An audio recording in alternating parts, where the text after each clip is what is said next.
नवरात्रि व्रत की कथा। इस कथा को सुनने से माता रानी सभी की मनोकामनाएं पूर्ण करती है। कहानी शुरू करते हैं। एक समय बृहस्पति जी ब्रह्मा जी से बोले, हे ब्रह्मांड श्रेष्ठ, आप अत्यंत बुद्धिमान, सर्वशास्त्र और चारों वेदों को जानने वालों में श्रेष्ठ हो। कृपा कर मेरे वचन सुनो। चैत्र के अश्विनी मास के शुक्ल पक्ष में नवरात्रि का व्रत और उत्सव क्यों किया जाता है? इस व्रत का क्या फल है? इसे किस प्रकार करना उचित है? पहले इस व्रत को किसने किया, सो विस्तार से कहिए। बृहस्पति जी का ऐसा प्रश्न सुनकर ब्रह्मा जी कहने लगे, हे बृहस्पति, प्राणियों का हित करने की इच्छा से तुमने बहुत ही अच्छा प्रश्न किया है। जो मनुष्य मनोरथ पूर्ण करने वाली दुर्गा महादेवी, सूर्य और नारायण को ध्यान करते हैं, वे मनुष्य धन्य हैं। यह नवरात्रि व्रत संपूर्ण कामनाओं को पूर्ण करने वाला है। इसके करने से पुत्र चाहने वालों को पुत्र, धन चाहने वाले को धन, अन्न चाहने वाले को अन्न, सभी कुछ मिलता है। इस व्रत को करने से रोगी मनुष्य का रोग दूर हो जाता है और कारागार हुआ मनुष्य बंधन से छूट जाता है। मनुष्य की तमाम आपत्तियां दूर हो जाती हैं। उसके घर में संपूर्ण संपत्तियां आकर उपस्थित हो जाती हैं। बंध्या और काक बंध्या को इस व्रत को करने से पुत्र उत्पन्न होता है। समस्त पापों को दूर करने वाला इस व्रत के ऐसे करने से कौन सा मनोबल है जो सिद्ध नहीं हो सकता?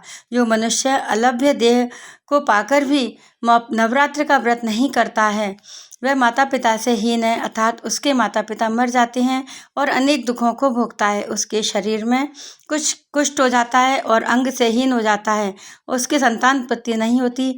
इस व्रत को न करने वाला भला निर्दयी मनुष्य धन और धान्य से रहित हो भूख और प्यास से व्याकुल होकर अनेक दुखों को भोगता है।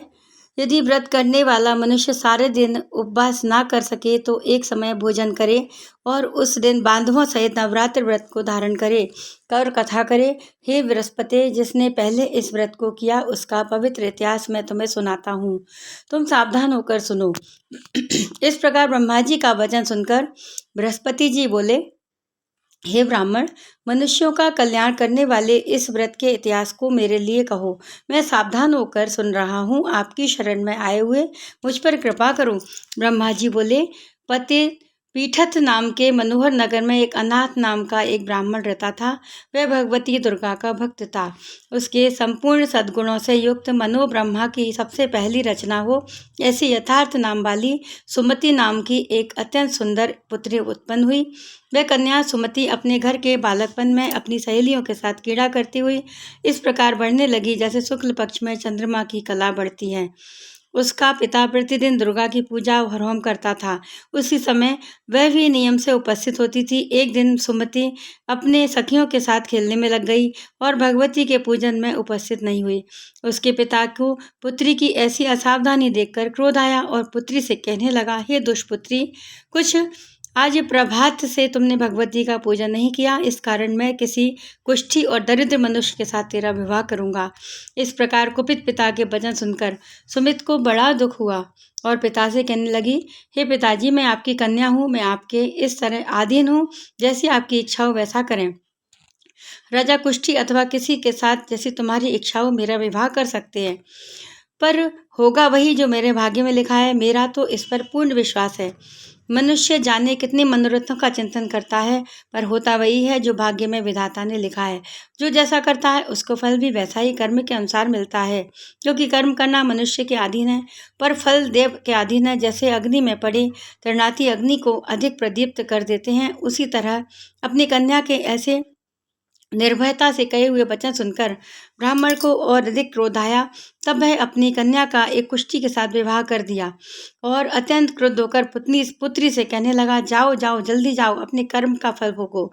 केवल भाग्य भरोसे पर रहकर तुम क्या करती हो? इस प्रकार के कहे हुए पिता के कटु वचनों को सुनकर सुमति मन में विचार करने लगी कि अहो, मेरा बड़ा दुर्भाग्य जिससे मुझे ऐसा पति मिला। इस तरह अपने दुख का विचार करती हुई वह सुमति अपने पति के साथ वन चली गई और भयावने कुशयुक्त स्थान पर उन्होंने एक रात बड़े कष्ट के व्यतीत की। वह उस गरीब बालिका की ऐसी दशा देखकर भगवती पूर्व पुष्प पुण्य के प्रभाव से प्रकट होकर सुमति से कहने लगी, हे दीन ब्राह्मणी, मैं तुमसे प्रसन्न हूँ। तुम जो चाहो वरदान मांग सकती हो। मैं प्रसन्न होने पर मनवांछित फल देने वाली हूँ। इस प्रकार भगवती दुर्गा का वचन सुनकर ब्रह्माणी कहने लगी, आप कौन हैं और मुझ पर प्रसन्न हुई हैं? यह सब मेरे लिए कहो और अपनी कृपा की दृष्टि मुझ दीन दासी के कृतार्थ करो। ऐसा ब्रह्माणी का वचन सुनकर देवी कहने लगी कि मैं आदि शक्ति हूँ और मैं ही ब्रह्म विद्या और सरस्वती हूँ। मैं प्रसन्न होने पर प्राणियों का दुख दूर कर उनको सुख प्रदान करती हूँ। हे ब्राह्मणी, मैं तुझ पर तेरे पूर्व जन्म के पुण्य के प्रभाव से प्रसन्न हूँ। तुम्हारे पूर्व जन्म का वृत्तांत सुनाती हूँ, सुनो। तुम पूर्व जन्म में निषाद की स्त्री थी और अति प्रतिव्रता थी। एक दिन तेरे पति निषाद ने चोरी की। चोरी करने के कारण तुम दोनों को सिपाहियों ने पकड़ लिया और ले जाकर जेलखाने में कैद कर दिया। उन लोगों ने तेरे को और तेरे पति को भोजन भी नहीं दिया। इस प्रकार नवरात्रों के दिनों में तुमने ना तो कुछ खाया, ना ही जल ग्रहण किया। इसलिए 9 दिन तक नवरात्र का व्रत हो गया। हे ब्राह्मणी, उस दिन जो व्रत हुआ, उस व्रत के प्रभाव से प्रसन्न होकर तुम्हें मनवांछित वस्तु दे रही हूँ। तुम्हारी जो इच्छा हो वह वरदान मांग लो। इस प्रकार दुर्गा के कहे हुए वचन सुनकर ब्राह्मणी बोली कि अगर आप मुझ पर प्रसन्न हैं तो हे दुर्गे, आपको प्रणाम करती हूँ। कृपा करके मेरे पति के कुष्ठ को दूर करो। देवी कहने लगी, उन दिनों में जो तुमने व्रत किया था, उस व्रत के 1 दिन का पुण्य अपने पति का कुष्ठ रोग दूर करने के लिए अर्पण करो। मेरे प्रभाव से तेरा पति कुष्ठ से रहित होकर और सोने के समान शरीर वाला हो जाएगा। ब्रह्मा जी बोले। इस प्रकार देवी का वचन सुनकर वह ब्रह्माणी बहुत प्रसन्न हुई और पति को निरोग करने की इच्छा से ठीक है ऐसे ही बोली। तब उसके पति का शरीर भगवती दुर्गा की कृपा से कुष्ठहीन होकर अति कांति युक्त हो गया और जिसकी कांति के सामने चंद्रमा की कांति भी क्षीण हो जाती है। वह ब्राह्मणी पति के मनोहर देह को देखकर देवी को अति पराक्रम वाली समझकर स्तुति करने लगी। हे दुर्गे, आप दुर्गत को दूर करने वाली, तीनों जगत के संताप हरने वाली, समस्त दुखों को दूर करने वाली, रोगी मनुष्य को निरोग करने वाली, प्रसन्न होने पर मनवांछित वस्तु देने वाली और दुष्ट मनुष्य का नाश करने वाली हो। तुम सारे जगत की माता और पिता हो। हे अम्बे, मुझ अपराध रहित अबला को मेरे पिता ने कुष्ठी के साथ विवाह कर मुझे घर से निकाल दिया। उसकी निकाली हुई पृथ्वी पर मैं घूमने लगी। आपने ही मेरे इस आपत्ति रूपी समुद्र से उद्धार किया। हे देवी, आपको प्रणाम करती हूँ। मुझ दीन की रक्षा कीजिए। ब्रह्मा जी बोले, हे बृहस्पति। उसी प्रकार उस सुमित्र ने मन से देवी की बहुत स्तुति की। उसने उस स्तुति को सुनकर देवी को बहुत संतोष हुआ और ब्राह्मणी से कहने लगी, हे ब्राह्मणी, उदालय नाम का अति बुद्धिमान, धनवान, कीर्तिवान, जितेंद्रिय पुत्र शीघ्र होगा और जो कुछ तेरी इच्छा हो वही मनवांछित वस्तु मांग सकती है। ऐसा भगवती दुर्गा के वचन सुनकर सुमति बोली, हे भगवती दुर्गे, अगर आप मेरे ऊपर प्रसन्न हैं तो कृपा कर मुझे नवरात्रि व्रत विधि बताइए। हे दयावंती, जिस विधि से नवरात्र व्रत करने से आप प्रसन्न होती हैं, उस विधि का और उसके फल को मेरे लिए विस्तार पूर्वक वर्णन कीजिए।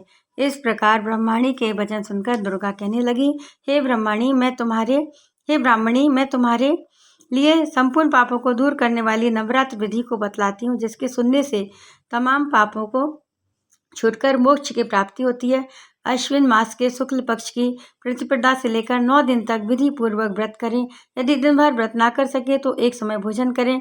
पढ़े लिखे ब्राह्मणों को पूछकर कलश स्थापना करें और महाकाली, महालक्ष्मी, महासरस्वती इनकी मूर्तियां बनाकर उनकी नित्य विधि से पूजा करें और पुष्पों से विधि पूर्वक अर्घ्य दें। ब्राह्मणों से पूरे कलश स्थापना करें। वाटिका बनाकर उसको प्रतिदिन जल से सींचें। बिजोरा के फूल से अर्घ देने से रूप की प्राप्ति होती है। जायफल की कीर्ति, दाग से कार्य की सिद्धि होती है।